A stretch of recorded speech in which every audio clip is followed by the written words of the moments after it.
Hello, Athens. Have you had a great day?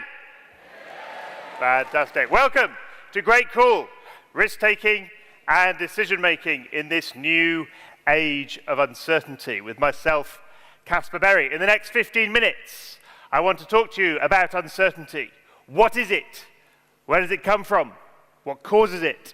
What are the effects on us all as individuals, as team members, as organizations? What do we tend to do about it? What's been our response for 4,500 years since they erected the Parthenon on the Acropolis? And what do I think we should do about it? And could do about it?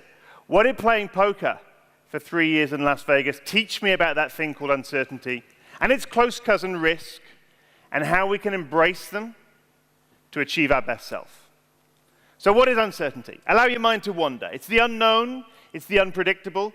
I guess about 10 years ago, 2007, we probably thought of the world something like that, right? It was confusing. There were decisions to make.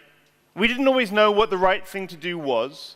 But now, 2017, the world feels more like that, right?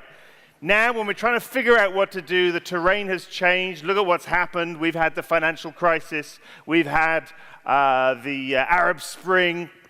We've had unpredictable events right here in Greece. We've got unpredictable events right now in England. They've got unpredictable events in America. I'm sure it's going to be fine, right? They know what they're doing. I hope they know what they're doing. But here's the thing, this is not new. Definitive study on global unpredictability was started a long time ago by a guy called Philip Tetlock, 30 years ago. In 1984, he's a young academic at the National Research Council. He's working in the Cold War, and he becomes fascinated by how good or bad we are at predicting the future. So he embarks on a study. He starts asking 284 world experts, and because of his position, they're world experts, for their judgments, their guesses, their assessments as to what the future holds. It's quite a simple structure. I want to share it with you.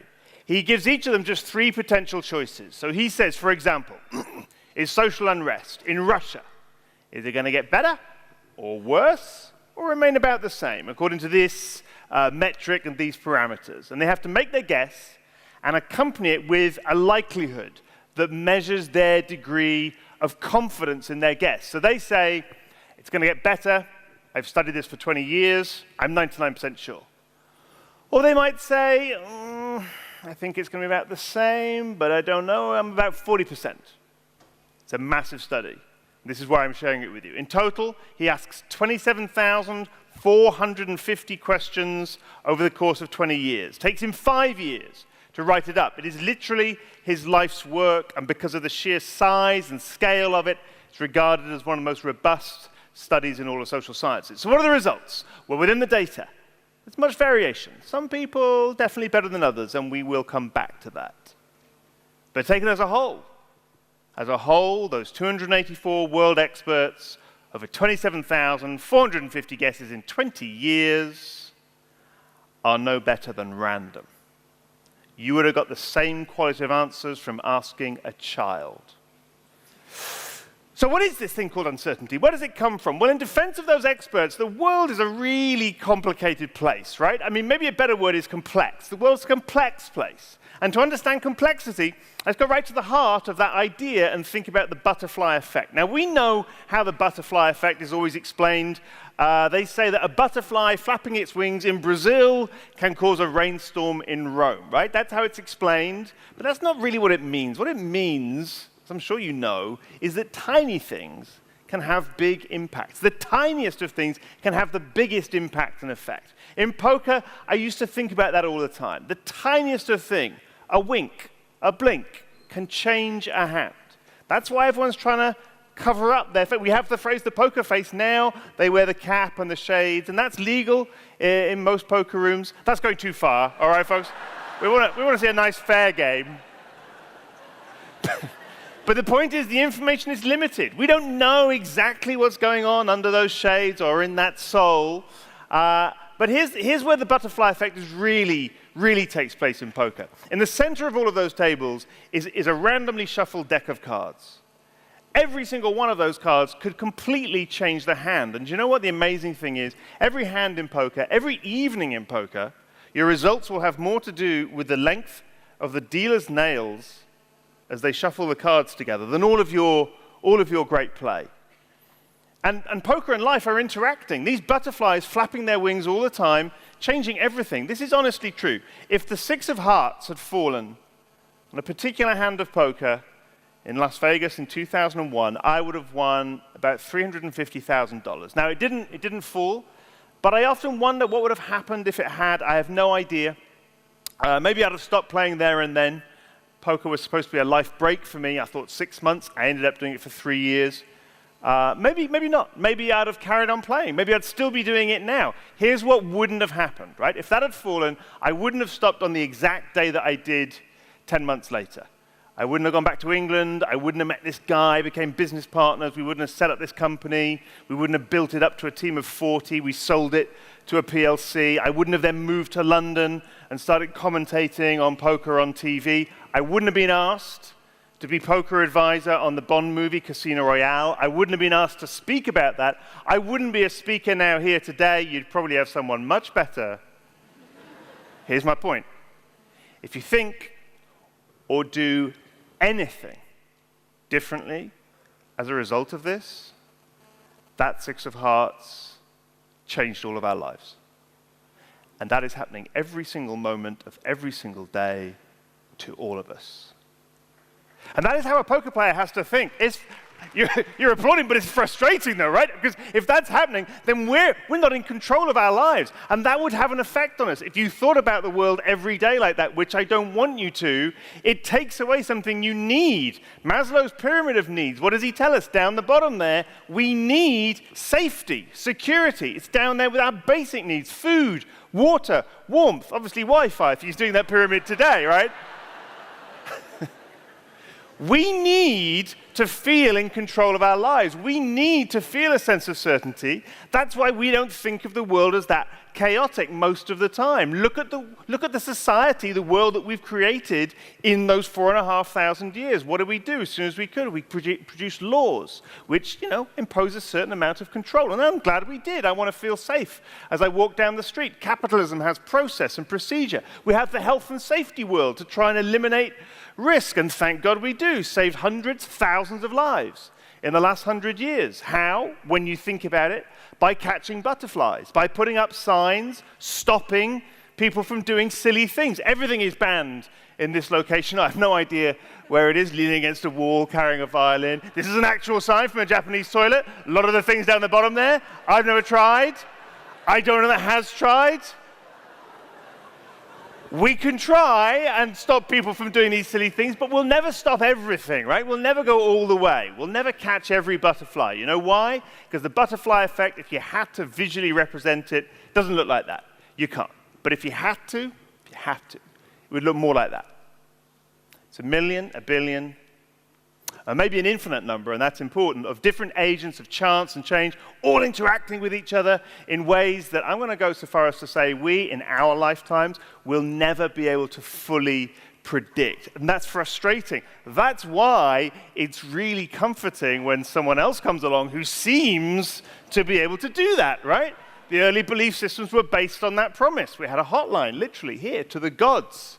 And we still invest hundreds of billions of dollars every single day, week, month, year on the basis of these kind of predictions. This is the Bank of England's actual prediction as to what the UK economy would look like in 2008 from their perspective at the time of 2004. And I think we can all agree there's some margin for error, isn't there? A little bit of wiggle room they've given themselves at the Bank of England. This is a very clever way of going, I don't know. That's basically what they're saying there. Actually, I'm having some fun at the Bank of England's expense. They're doing something very important here. In that fan, that spread, they're actually saying, we can't tell you exactly what the future holds. We're going to make a good guess. But actually, it turns out there's power in that. Because whilst taken as a whole, those experts' predictions no better than random, some people were better than others. And Tetlock was a scientist.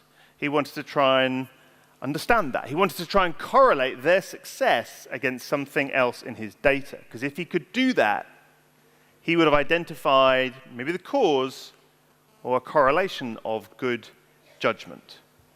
It wasn't easy.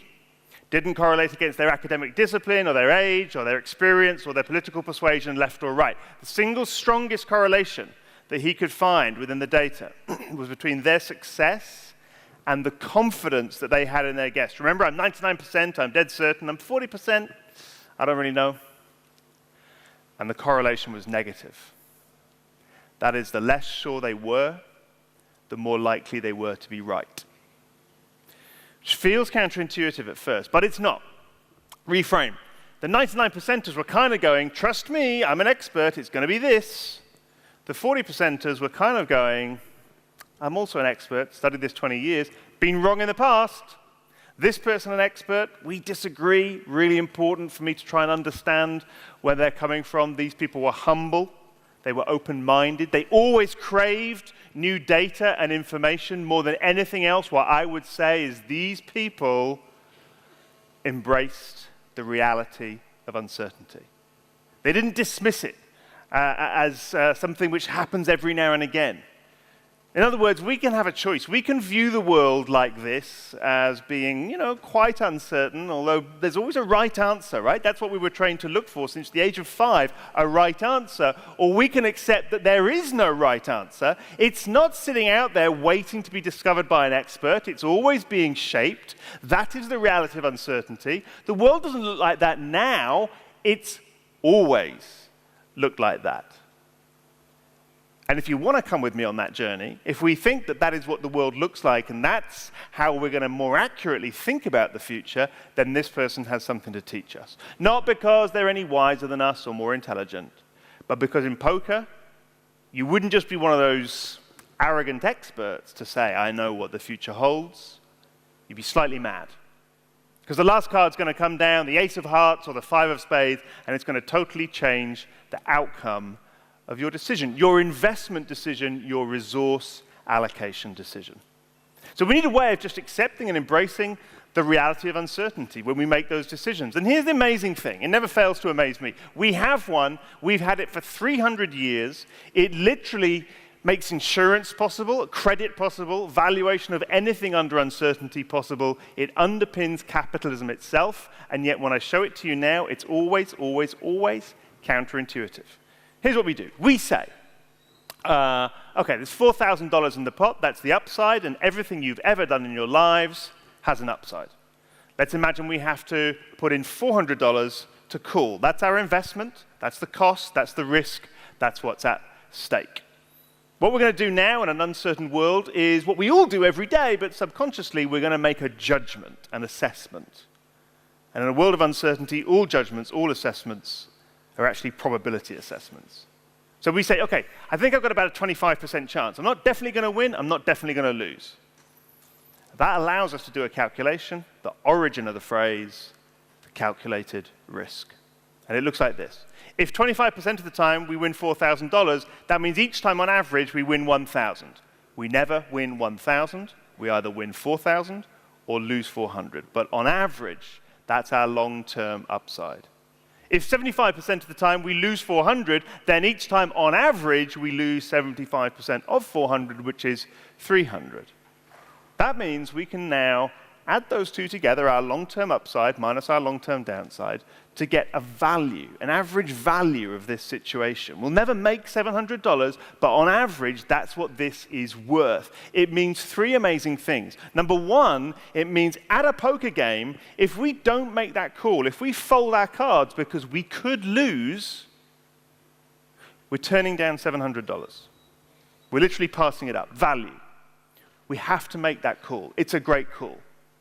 Number 2, it is great irrespective of whether it succeeds on this occasion or not. That's mind-blowing. Decision-making science tells us that a decision is good or bad irrespective of this outcome. We don't live our lives like that at all. And number 3, if we divide it by our investment, we get a return on our investment of 175%. In business, we'd kill for that kind of return. In poker, we don't have to kill, we just have to be prepared to fail. That's what happens in an uncertain world. You fail more. But it's fine. Don't worry, because we think long term. This is Doyle Brunson, probably the greatest poker player of all time. He's now worth tens of millions of dollars. But in order to get there, he had to be prepared to fail.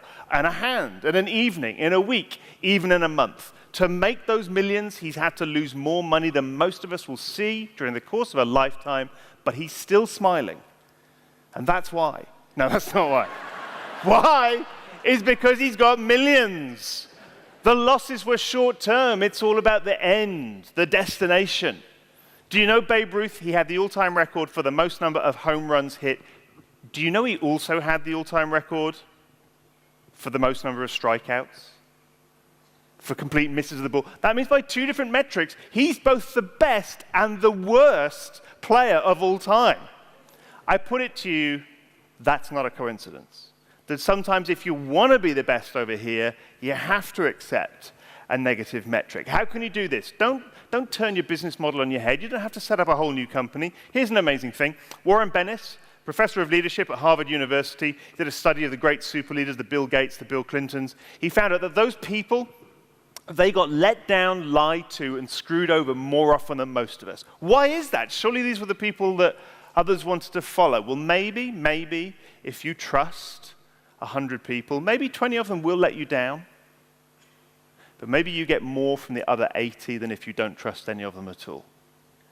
Maybe we should be taking more risks like that in our lives. We can immunize ourselves to this pain if we want to, but we won't get all the benefit of this. Surely the stories that we tell about the great leaders in the world, surely they are the stories of the times that they failed. And we don't tell those just because they make good stories or because they're more incompetent. We tell them because you bite off more than anybody else, and you do fail more often. This guy failed in business in 1831, defeated for legislature, 1832, second business failure, 1833, nervous breakdown, 1836, confined to bed for 6 months, but he gets up, and he's defeated for speaker in 1838, defeated for Congress, 1848, defeated for Senate, 1855. Give it up now, Abe. Maybe it's not for you. No. Defeated for vice president, 1856, defeated for Senate again, 1858, before finally being elected president in 1860, and that is what we remember him for, the long-term achievement. Thank you. He was assassinated in 1865, all right, folks? Which does show risk-taking is dangerous. Be careful. Thank you.